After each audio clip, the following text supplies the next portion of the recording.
Hello friends, welcome to రాస్లాస్ kitchen. ఈరోజు మనం హోటల్ స్టైల్లో ఉప్మా పెసరట్టు పల్లీలు అల్లం కొబ్బరి చట్నీ ఎలా చేయాలో చూద్దాం ఫ్రెండ్స్. ముందుగా పెసర్లు, కొన్ని బియ్యం, మెంతులు వేసి నైట్ నానబెట్టుకోవాలి. ఒక 2-3 టైమ్స్ వాష్ చేసి నానబెట్టుకొని పొద్దున్నే మిక్సీ పట్టుకోవాలి. అందులో ఒక 2 ఇంచుల అల్లం, ఒక 2-3 పచ్చిమిరపకాయలు వాటర్ వేసి మెత్తగా గ్రైండ్ చేసుకోవాలి.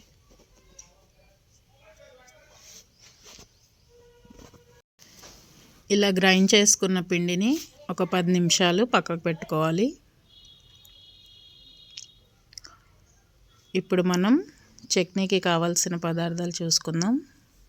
ముందుగా కొబ్బరి కట్ చేసి పెట్టుకొని ఒక కడాయి తీసుకొని, కడాయిలో ఒక 1 టేబుల్ స్పూన్ ఆయిల్ వేసుకొని అందులో పల్లీలు, పుట్నాల పప్పు, పచ్చిమిరపకాయలు ఇవన్నీ వేసి కొద్దిగా వేయించుకున్నాక కొబ్బరి కూడా కట్ చేసి పెట్టుకొని, ఇప్పుడు మిక్సీ జార్లో ముందుగా కొబ్బరి వేసి ఫస్ట్ గ్రైండ్ చేసుకోవాలి ఫ్రెండ్స్. ఎందుకంటే కొబ్బరి ఒక్కొక్కసారి దంగదన్నమాట.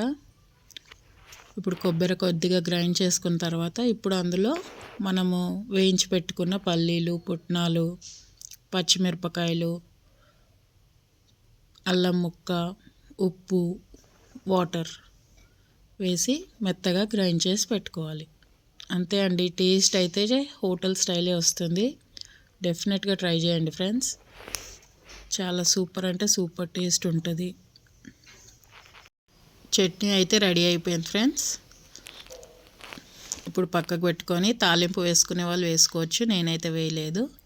ఇప్పుడు ఉప్మా ప్రాసెస్ చూద్దాం. ఒక బౌల్ పెట్టుకొని అందులో ఆయిల్ వేసి పోపు దినుసులు, ఒక ఆనియన్, కొత్తిమీర, పుదీనా, పచ్చిమిరపకాయలు, కరివేపాకు అన్నీ వేసి కొద్దిగా ఫ్రై అయిన తర్వాత ఒక 1/2 టేబుల్ స్పూన్ అల్లం వెల్లుల్లి పేస్ట్, సాల్ట్ వేసి 1 కప్పు ఉప్మా రవ్వకి ఒక 3 గ్లాసెస్ వాటర్ వేసుకోవాలి. ఈ ఉప్మా మనం ఎక్కువ టైట్గా చేసుకోవద్దు ఫ్రెండ్స్, కొద్దిగా లూజ్గా ఉంటేనే బాగుంటుంది. చాలా అంటే చాలా సూపర్గా ఉంటుంది ఉప్మా టేస్ట్ కూడా. ఎప్పుడైనా ఉట్టిది కూడా చేసుకొని ట్రై చేయండి.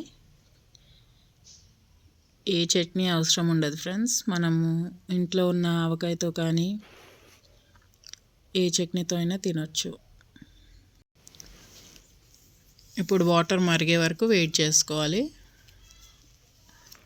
వాటర్ అన్నీ మరిగిన తర్వాత ఇప్పుడు ఉప్మా రవ్వ కొద్దిగా వేసుకుంటూ కలుపుకోవాలి. అంతే ఫ్రెండ్స్, ఇప్పుడు చట్నీ రెడీ అయిపోయింది, ఉప్మా కూడా రెడీ అయిపోతుంది. మనం నెక్స్ట్ ఇప్పుడు దోశ వేసుకుందామండి. ముందుగా మనము రుబ్బి పెట్టుకున్న పిండి ఇప్పుడు ఒక 10-15 మినిట్స్ అవుతుంది. ఇప్పుడు అందులో పెసరపిండిలో 1 స్పూన్ జీలకర్ర, ఒక 1 స్పూన్ సాల్ట్, మీ రుచికి తగినంత సాల్ట్ చూసి వేసుకోండి. ఎందుకంటే ఉప్మాలో కూడా ఉంటుంది, చట్నీలో కూడా ఉంటుంది కాబట్టి కొద్దిగా చూసి వేసుకోండి.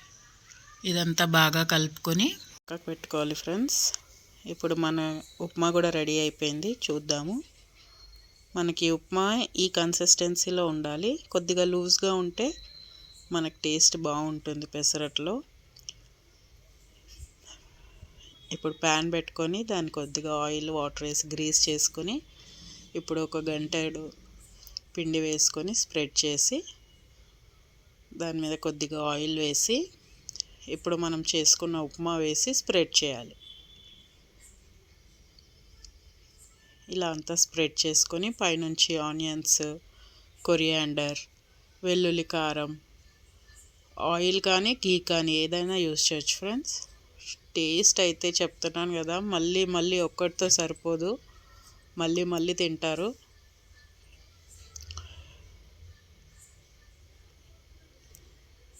ఇలా వేసుకొని మీడియం ఫ్లేమ్లో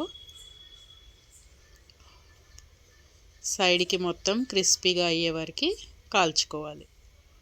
అంతే ఫ్రెండ్స్, ఎంతో simple and easy hotel style upma pesarattu అయితే రెడీ అండి. ఉప్మా కూడా చట్నీ కూడా సేమ్ యాజ్ టీజ్ చేసుకోండి. టేస్ట్ అయితే అద్దిరిపోయింది. మా పిల్లలు ఎంతో ఇష్టంగా తిన్నారు. మీరు కూడా చేసి పెట్టండి, పిల్లలు తింటారు. ఉట్టి పెసరట్టు తినాలంటే కొద్దిగా బోర్ కొడుతుంది. ఇలా ఉప్మా వేసి పెట్టి చూడండి, చాలా అంటే చాలా ఇష్టంగా తింటారు. టేస్ట్ కూడా భలే ఉంటుంది. చూడండి ఎంత క్రిస్పీగా వచ్చిందో. నా ఛానల్ ఫస్ట్ టైం ఎవరైనా చూస్తే ప్లీజ్ సబ్స్క్రైబ్ చేసుకోండి ఫ్రెండ్స్.